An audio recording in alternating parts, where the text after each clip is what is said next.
Alors, les prolactinomes ou bien adénomes hypophysaires à prolactine sont définis selon l'OMS 2017 comme étant des proliférations tumorales épithéliales bénignes exprimant essentiellement la prolactine. Il se développe à partir de la lignée P1 des cellules adéno-hypophysaires.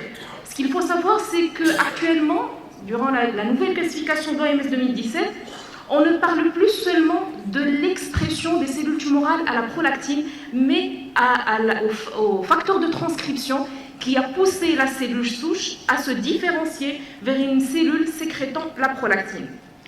Selon la définition de l'OMS, il existe 3 types histologiques. Il y a le sparsely granulated adenoma, c'est-à-dire un adénome qui est pauvre en granules, qui est le plus fréquent dans les adénomes hypophysaires, le densely granulated adenoma, c'est-à-dire l'adénome qui est riche en granules, et un adénome assez rare, qui est l'adénome à cellules souches acidophiles.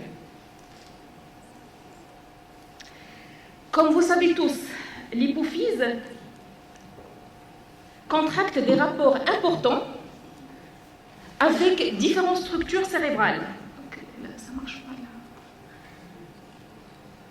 Donc l'hypophyse contracte des rapports importants avec les différentes structures cérébrales, et donc un adénome à prolactine qui est agressif, il risque premièrement de comprimer le chiasma optique, d'infiltrer le sinus sphénoïdal et les structures adjacentes.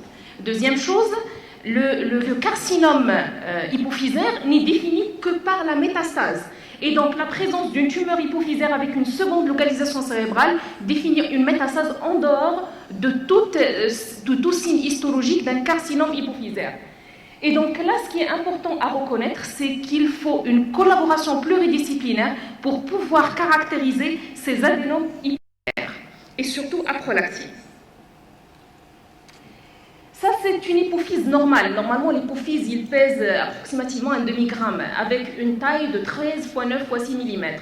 80% de l'hypophyse, c'est l'antéhypophyse, et là, c'est la schématisation de la présence de cellules à prolactine au niveau de la partie latérale de l'antéhypophyse, et la répartition de chaque cellule qui sécrète un type d'hormone hypophysaire. Histologiquement, ce qui est important à connaître, c'est que l'hypophyse, il a une architecture acinaire, c'est-à-dire c'est des petits lobules acinaires. C'est un organe neuroendocrine, et donc il est soutenu par un réseau, un network. Ce réseau, il est réticuline formé, c'est-à-dire que la disparition de cette architecture acinaire qu'on met en évidence grâce à la réticuline permettra de définir la prolifération tumorale hypophysaire. Pourquoi tout ça? Parce que les prélèvements qu'on reçoit au service d'Anapad sont des prélèvements de petite taille. Et on peut avoir cet aspect. Et comment on peut savoir est-ce que c'est une glande normale ou bien c'est tumoral? Du fait qu'il n'y a pas de critères histologiques qui orientent vers la différenciation entre ce qui est normal et tumoral en dehors de cette disparition, de cette trame réticulinéque, de ce réseau réticulinéque.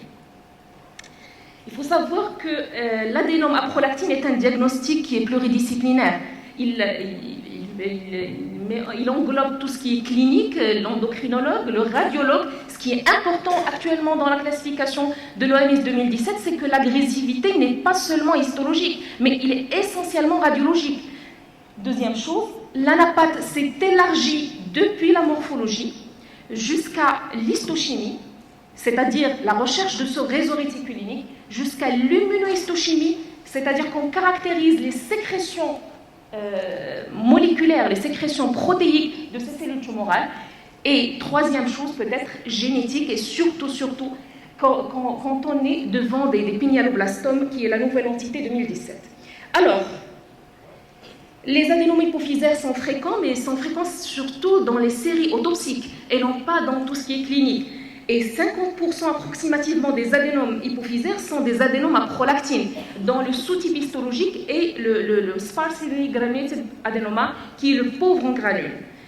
L'incidence est faible en chirurgie. C'est une pathologie, comme vous savez tous, de la femme jeune, entre 21 et 40 ans. Et l'adénome, il est rare chez l'homme, mais quand il est là, généralement, il est agressif. Généralement, soit c'est des macroadénomes qui dépassent 1 cm au niveau radiologique, ou bien un adénome géant qui dépasse 4 cm. L'étiologie reste quand même inconnu. Il y a une implication dans les données de l'OMS de l'oestrogène gestationnel, mais ça reste controversé. Ce qu'il est important de savoir, c'est qu'on a des adénomes hypophysaires essentiellement de l'hypophyse, mais on peut avoir des situations ectopiques. Et c'est ce qui pose la difficulté de ces adénomes hypophysaires. On peut avoir des adénomes au niveau du chiasme optique, au niveau de la région cellaire et paracellaire, au niveau du méa moyen nasal, au niveau aussi de l'os temporal. Et ça pose un problème. Est-ce que c'est un adénome bénin ou bien c'est un carcinome? Puisque la définition d'un carcinome, elle est essentiellement la présence de métastases. D'où l'intérêt de corroborer les données cliniques, radiologiques et anapathes pour dire est-ce qu'il y a une tumeur au niveau de la selle turcique plus une autre tumeur ailleurs qui définit le carcinome, ou bien la selle turcique il est indemne de toute prolifération tumorale et la lésion elle est essentiellement ectopique. Alors, comment on fait une approche diagnostique en anapathe? Nous, on reçoit des petits fragments biopsiques, moins de 1 gramme ou bien maximum de grammes. Comment on va élaborer un diagnostic? La première des choses, c'est qu'il faut qu'on ait la radiologie. Et d'ailleurs, au service d'anapathe, on ne peut pas recevoir un prélèvement cérébral, que ce soit hypophysaire ou autre, sans qu'on ait la radiologie. C'est important. Pourquoi? Parce que la selle turcique peut être le siège d'un adénome, oui, mais peut être le siège d'autres lésions, que ce soit tumorale ou non, bénigne ou maligne. Deuxième chose, il faut qu'on cherche l'agressivité de cet adénome sur le plan IRM. Et puis, on regarde la lame histologique. Est-ce qu'il y a une disparition de réseau réticulinique ou non? C'est une tumeur neuroendocrine, c'est bon. Et il n'y a pas il y a une disparition de réseau réticulinique, disparition des acinies. Là, on passe à caractériser les cellules par étude immunohistochimique en utilisant les 6 anticorps que vous connaissez tous, c'est-à-dire la GH, la prolactine, TSH, FSH et LH. Et actuellement, on est obligé de faire l'alpha sous unité. Une fois qu'on a caractérisé les sécrétions de ces adénomes, c'est-à-dire est-ce que c'est à prolactine ou bien il y a des adénomes qui sont plus résécrétants, là, on passe à l'index de prolifération, c'est-à-dire l'agressivité, et combien de cellules ont entamé le cycle cellulaire. Et donc, si ça dépasse 3%, là, on est devant un adénome quand même qui est agressif. Là, c'est la dernière classification de l'OMS 2017 et qui met en évidence la présence, oui, de l'adénome comme pathologie la plus fréquente, dominée par l'adénome à prolactine, mais aussi il y a le carcinome pituitaire, la nouvelle entité qui est le blastome pituitaire et qui est une entité du jeune enfant, les craniopharyngiomes, les tumeurs neurales et paraneurales qui naissent à partir de la post-hypophyse, les tumeurs aussi mésenchymateuses, un méningiome qui peut naître au niveau de la selle turcique puisque les méninges tapissent la selle turcique, les cordomes qui sont des tumeurs qui siègent au niveau de l'axe crânio-caudal. Il ne faut pas oublier les tumeurs germinales puisque normalement les cellules germinales colonisent essentiellement le testicule et l'ovaire, mais une anomalie de migration, soit vers le haut, vers la base du crâne ou le thorax, ou bien vers la partie inférieure du coccyx, peut donner une naissance de tumeur germinale. Et la selle turcique peut être le siège d'une tumeur germinale. Tout ça fait la difficulté de la pathologie hypophysaire, mais une approche hiérarchisée de diagnostic permettra à coup sûr de porter un diagnostic d'adénome hypophysaire. Alors, comme on l'a dit, au niveau de l'hypophyse, il y a les tumeurs neuroendocrines, suivies par les tumeurs non neuroendocrines, les tumeurs non pituitaires carrément, et puis, il ne faut pas oublier tout ce qui est bénin, tout ce qui est malformatif, les kystes arachnoïdiens, les kystes épidermiques, les kystes dermoïdes, mais aussi tout ce qui est inflammatoire, l'hypophysite lymphocytaire qui peut poser le diagnostic différentiel avec un lymphome. Le granulome hypophysaire, et là c'est très important puisque ça peut prêter à confusion avec une sarcoïdose ou bien une tuberculose hypophysaire. Et là c'est une approche pathologique du diagnostic de l'adénome à prolactine et qui corrobore tous les efforts du clinicien, radiologue et anapathe pour poser un diagnostic de tumeur hypophysaire. Alors, qu'est-ce qu'on reçoit au service d'anapathe? On reçoit des biopsies de petite taille, généralement dans un flacon de formol, qui ont été ramenées par voie transphénoïdale ou transcrânienne. Ce qui est important à rapporter, c'est la fixation au formol, puisque si on ne fait pas de fixation immédiate au formol, il y a un allongement de l'ischémie froide et donc l'immunohistochimie peut être négatif. Et donc on ne peut pas poser un diagnostic d'un adénome hypophysaire sur un matériel non conservé. D'où l'intérêt d'éduquer le personnel du bloc opératoire à fixer les prélèvements, tout venant, mais essentiellement de tumeurs cérébrales et tumeurs hypophysaires. Au service d'Anapat, on fait une coloration standard à l'hématéinosine qui permet de voir l'architecture et la cytologie d'une tumeur hypophysaire, mais aussi, ce qui est important, on fait une coloration à la réticuline pour chercher la disparition de cette trame réticulinique, et l'étude immunohistochimique vient pour, premièrement, caractériser les sécrétions hormonales, notamment à prolactine, HGH, ATSH, LH, FSH, alpha sous-unité. Est-ce qu'il y a une seule sécrétion ou plusieurs sécrétions? Est-ce qu'il y a un adénome qui est nul? Deuxième chose, il faut qu'on caractérise l'agressivité de cet adénome par le KI67 qui est un index de prolifération. Et puis, en dernier, et qui est la nouveauté de l'OMS 2017, c'est surtout les facteurs de transcription. C'est-à-dire, quel est le facteur de transcription qui a poussé la cellule souche à se différencier vers un adénome à prolactine ou un autre adénome. La microscopie électronique est réservée aux centres spécialisés. Là, c'est très beau, c'est pas la réalité, parce que là, c'est un adénome hypophysaire autopsique. Ce qu'on reçoit, nous, c'est des petits prélèvements. La taille de prélèvement, elle est importante, puisque un microadénome, c'est moins de 1 cm, un macroadénome, c'est supérieur entre 1 et 4, et un adénome géant, c'est supérieur à 4 cm. Généralement, les prélèvements sont de couleur brunâtre, puisqu'on a une sécrétion d'hormones, donc généralement, c'est jaune chamois, rougeâtre. La consistance, elle est molle. On peut avoir une pseudocapsule lorsqu'on a un adénome bénin, mais si c'est mal limité, là, c'est surtout en péropératoire, on a une tumeur qui est extensive. Et puis, les remaniements comme la fibrose, comme les kystes, les calcifications, ça se voit dans les adénomes qui sont traités par un traitement médicamenteux. Qu'est-ce qu'on remarque à l'histologie? Là, on a fait nos prélèvements, on les a mis dans une cassette, on a coupé, on regarde la prolifération tumorale. Alors, la prolifération tumorale, excusez-moi, ça ne marche pas le pointeur. Alors, la prolifération tumorale, il est d'architecture endocrinoïde, c'est-à-dire qu'on ne voit presque que les cellules tumorales. Le stroma, il est fin, grêle, fibrovasculaire, mais ce qui est important à noter pour le pathologiste, c'est la disparition des acinies. C'est quoi les acinies? C'est des structures arrondies d'organisation cellulaire en acinies. Deuxième chose, les cellules se ressemblent, elles sont monomorphes, elles sont parfaites, il n'y a pas d'identité cytonucléaire, il n'y a pas de mitose anormale. Généralement, c'est ça l'adénome hypophysaire et aussi à prolactine. Troisième chose, c'est que on regarde le cytoplasme. Est-ce qu'il est eosinophile? Est-ce qu'il est riche en granules? Ou bien il est chromophobe, il ne prend pas la coloration cytoplasmique. Et là, c'est le sparsely granulated adenoma, c'est le plus fréquent des adénomes hypophysaires.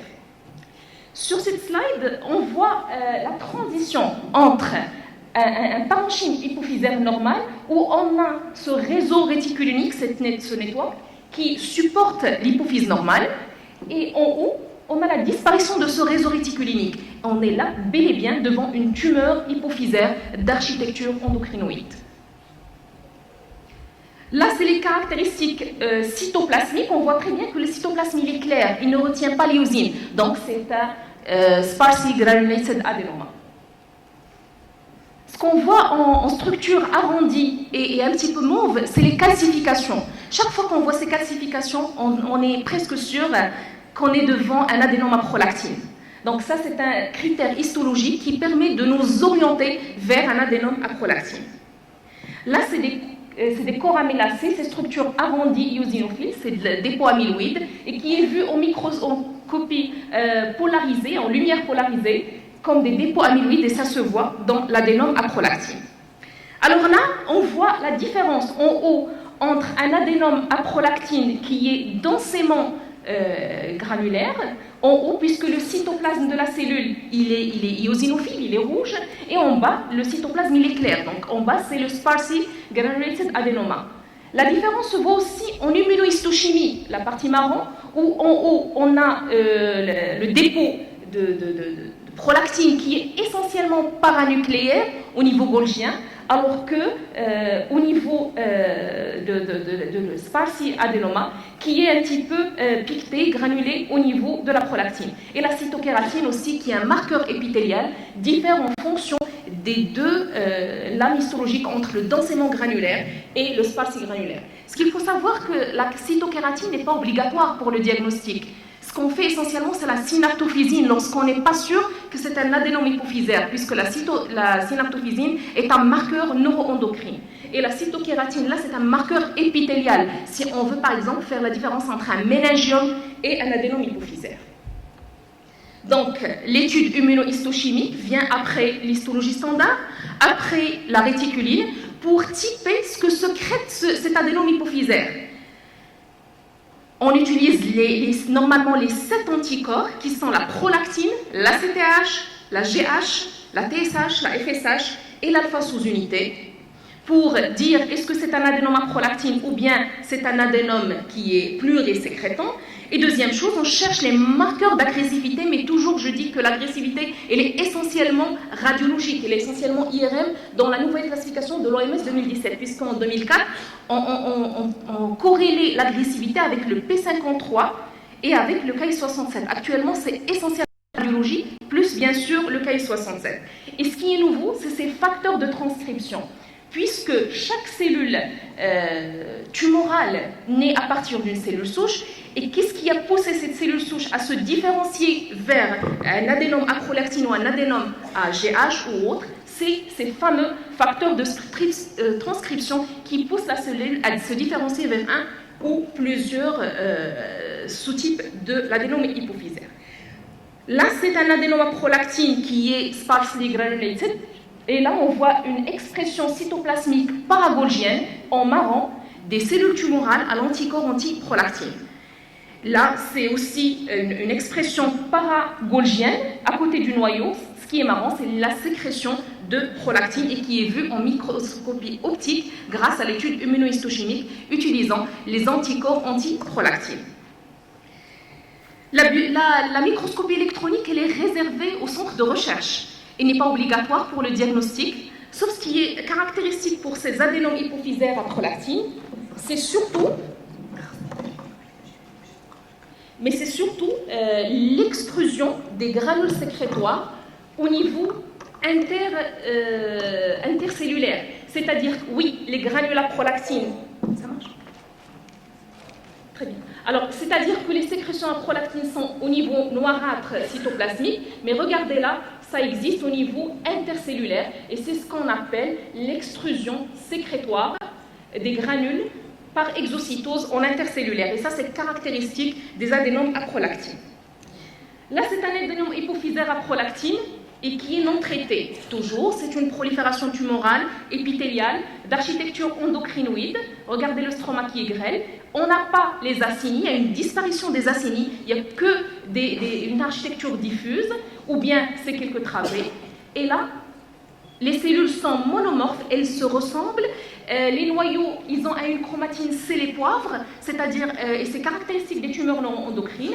Et là, on est bel et bien devant un adénome hypophysaire, avec une disparition de l'architecture acinaire grâce à la coloration de réticuline. Et là, on regarde très bien qu'il y a une fibrose. Et cette fibrose, elle est secondaire au traitement par la bromocriptine. Et donc, il y a des remaniements de l'adénome à cause de traitement par la bromocriptine. On a vu qu'il y a des adénomes qui sont monosécrétants, qui sécrètent que la prolactine, mais il y a des adénomes qui sont combinés. Et durant notre pratique quotidienne, on remarque que c'est assez fréquent quand même. C'est pas si rare que ça. Et pour les adénomes à prolactine, il y a des adénomes qui sont combinés. Et les plus fréquents qu'on trouve, c'est les adénomes mamassomatotropes. Ça veut dire quoi? Ça veut dire que la cellule hypophysaire sécrète la GH, mais il sécrète aussi la prolactine.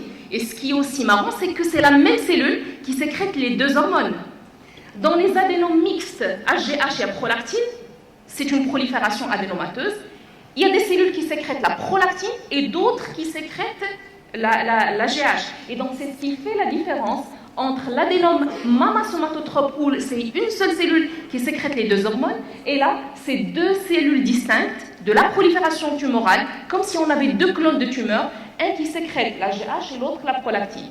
Et là, un autre sous-type qui est rare, heureusement, mais qui est agressif, qui est l'adénome acidophile à cellules souches, Stincell adenoma acidophilique. Et là, il est agressif, il est caractérisé par une sécrétion de prolactine modérée avec un GH qui est faible. Donc il faut très bien voir les lames et chercher les sécrétions. Et aussi, il y a d'autres adénomes qui sont plus hormonaux, qui sécrètent à la fois la TSH, la GH et la prolactine. Et c'est ce qui a poussé les gens qui travaillent au niveau des adénomes hypophysaires à penser à ces facteurs de transcription, à ces lignées de différenciation. Ça, c'est un cas du CH Mahtis de Marrakech, qu'on a vu avec le professeur Ansari et le professeur Mrari. Et là, c'est une prolifération tumorale endocrinoïde où il n'y a pas d'acini. Et les mêmes cellules, regardez, ils sécrètent la prolactine et les mêmes cellules qui sécrètent la GH. Et donc, on est bel et bien devant un adénome mama somatotrope. Qu'est-ce qui a changé depuis l'OMS 2004 à l'OMS 2017? Bon, pour nous, les anapathes, nos OMS, nos Blue Books, c'est notre Bible. C'est-à-dire, on ne classe que par ça et on est obligé de suivre l'évolution de ces modifications. Et on est actuellement au niveau de la 4e édition. Et le deuxième livre, c'est la FIP. C'est le livre des forces armées américaines et qui aussi caractérise les tumeurs sur le plan anatomopathologique. La première des choses, c'est qu'on ne parle plus d'adénome hypophysaire atypique. C'est banni de la classification. Il est changé par l'adénome hypophysaire à haut risque de récidive, et c'est très important. Deuxième chose, c'est que ce caractère à haut risque de récidive, il est caractérisé par une croissance rapide, d'où l'intérêt d'une corrélation avec la clinique, avec la radiologie, le suivi du patient. On n'a pas à répondre sur un prélèvement avec une fiche d'anapathe non remplie. C'est important pour le malade, pour qu'on arrive à un diagnostic sûr et un diagnostic positif et exact. Deuxième chose, l'invasion, elle est IRM, elle est radiologique, et on est réconforté par le KI67. C'est quoi le KI67? C'est un marqueur immunohistochimique qui caractérise les cellules qui rentrent dans le cycle cellulaire. Le cycle cellulaire, c'est la mitose, c'est la phase de prolifération, de division cellulaire. Et toutes les cellules qui rentrent dans le cycle, qui prolifèrent, ils vont être marquées au niveau nucléaire par le KI67. On voit toute la lame. Si au-delà de 3% de la prolifération tumorale exprime le KI67, là on est orienté vers un adénome hypophysaire à risque de récidive. Ce qui est important aussi, c'est que les atypies cytonucléaires ne constituent pas un critère de malignité. Et je vous assure, il n'y a même pas une semaine, j'ai vu un adénome hypophysaire où il y avait vraiment des patates, des noyaux de grande taille atypiques avec de rares mitoses. Je me suis dit, il faut que je fasse le KI67 et le P53. Et figurez-vous que le KI67 était à 1%. Donc, dans toutes les tumeurs neuroendocrines, les atypies ne constituent pas un critère de malignité. La malignité, il est caractérisé soit essentiellement par la métastase. Alors, quels sont les critères pronostiques? Il y a les adénomes hypophysaires typiques, les bénins, qui ne métastasient pas. Alors, ils sont caractérisés par une prolifération monomorphe, sans atypie, avec un KI qui est très faible et une croissance qui est lente. Et généralement, c'est des tumeurs bien délimitées à l'IRM et non invasives. La nouvelle entité, l'adénome hypophysaire à haut risque de récidive, il est caractérisé par une agressivité IRM, un envahissement de la cellule turcique, de chiasma optique et des structures adjacentes, une activité mitotique qui est augmentée, mais j'ai mis un point d'interrogation parce que, en fin de compte, c'est l'agressivité radiologique, le KI67 qui est au-delà de 3%, et le P53 qu'on utilisait avant, mais actuellement, il n'est pas très recommandé au niveau de l'OMS 2017, puisque ça ne rapporte pas plus que le KI63. C'est vrai que lorsqu'on a une tumeur qui est à haut risque de récidive, il est élevé, mais bon, il n'est pas obligatoire. Ce qui est obligatoire à réaliser, c'est surtout les 7 hormones avec la phase sous unité et le KI67. Le carcinome qui est caractérisé essentiellement par les métastases systémiques au cérébrospinal, d'où l'intérêt de voir la cellule turcique et une autre tumeur ailleurs, et qui est caractérisée sur le plan biopsique par une prolifération adénomateuse. Et elle peut survenir sur un adénome hypophysaire qui est connu, ou bien sur de nouveau, c'est-à-dire naître à partir d'une cellule turcique normale. Et là, 75% des carcinomes sont fonctionnels, et on peut avoir des adénomes hypophysaires sur tissu hypophysaire ectopique, et qu'il ne faut pas confondre avec une métastase hypophysaire. Et toujours il n'y a pas de corrélation entre le comportement clinique et l'aspect histologique quelque part. C'est-à-dire que la sécrétion particulière d'un adénome ou d'un carcinome ne permet pas de dire ça c'est un adénome et ça c'est un carcinome. Alors, ça c'est un tableau que j'ai pris de l'ACTA neuropathologie et c'est un article qui résume ce qui a été rapporté dans la classification de l'OMS 2017. Toujours l'adénome hypophysaire qui est classique, le versant malin et l'adénome à haut risque de récidive. Et là, on a des critères qui peuvent nous orienter vers cette agressivité. Par exemple, un adénome avec une activité proliférative élevée, le Ki67 élevé. Deuxième chose, des sous-types particuliers, le sparsely granulated adenoma qui sécrète la GH, l'adénome prolactinique chez l'homme, ça c'est agressif, l'adénome corticotrope qui est silencieux, l'adénome à Croxel et un adénome plurihormonal qui exprime un facteur de prolifération, un facteur de transcription qui est le PIT1. Là, c'est un exemple d'un adénome hypophysaire à haut risque de récidive. Regardez la prolifération tumorale, adénomateuse, pas d'atypicité nucléaire, la prolactine qui est sécrétée au niveau paragolgien. Et là, regardez le Ki67, si on fait un rapport de pourcentage, c'est approximativement 30%. Donc, on dépasse 3%, il est à haut risque de récidive. Et là, regardez le marquage nucléaire à la P53 et qui témoigne de l'agressivité de cet adénome. Quelle est la deuxième chose qui a été ajoutée au niveau de la classification de l'OMS 2017? C'est ces fameux facteurs de transcription. C'est ces molécules qui poussent une cellule souche à se différencier vers la sécrétion de prolactine ou bien la sécrétion de GH ou autre. Et là, cette cytodifférenciation constitue un facteur nouveau qui est directeur, qui dirige la prolifération tumorale. Et là, regardez que l'adénome prolactine, il est caractérisé par un facteur de transcription qui s'appelle le PIT1 et le ER-alpha. Donc ça, c'est les facteurs qui poussent la cellule à se différencier vers la sécrétion de prolactine.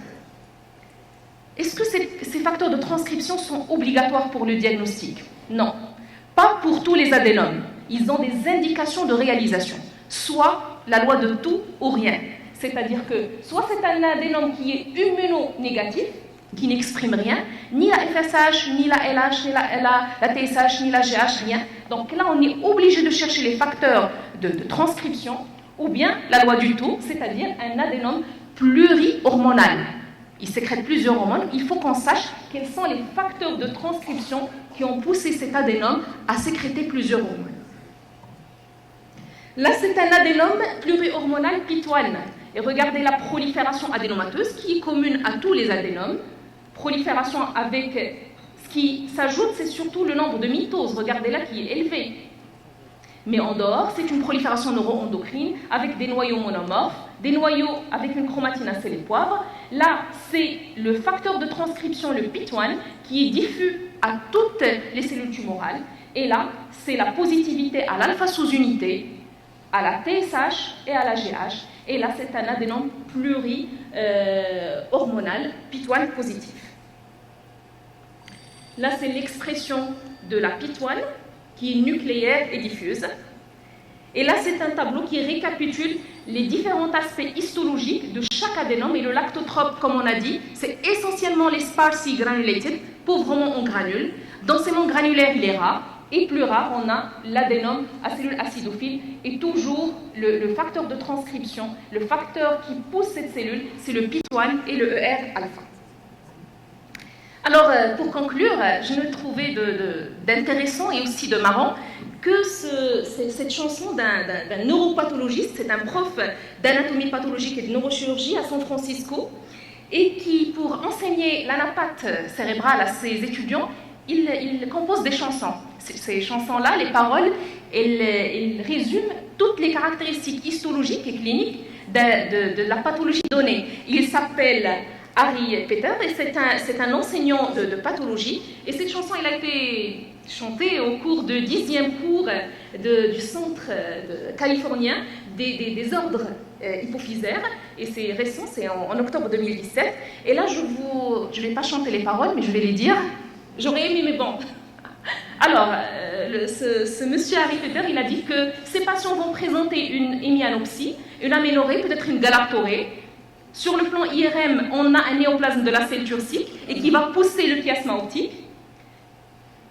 On a de la prolactine au niveau cytoplasmique. Ces adénomes, on aura une disparition de la trame réticulinique et on aura la disparition de l'architecture microacinaire. Et les cellules sont monomorphes, les noyaux sont ronds, parfaits, il n'y a pas d'atypie. Et bon, l'aspect nucléaire, on sait les poivres, etc. Tous les résumés, les caractéristiques histologiques d'un adénome hypophysaire. Et ce qui est intéressant, c'est que c'est une façon de faire aimer à ces étudiants, que ce soit pathologistes, mais aussi les endocrinos qui font cursus, ou bien les neurochirurgiens, la pathologie hypophysaire, ou toutes les pathologies cérébrales, grâce à des chansons. Et aussi que chacun dans son coin ne peut pas faire le diagnostic d'un adénome hypophysaire. On va être blind, on ne va pas voir. Donc là, dans son coin, le radiologue, l'endocrinologue et la napathe, et chacun va se dire est-ce que c'est un adénome ou pas. Donc il faut corréler les renseignements cliniques, radiologiques et anapathes pour servir nos patients et poser un diagnostic d'adénome hypophysaire. Et je vous remercie.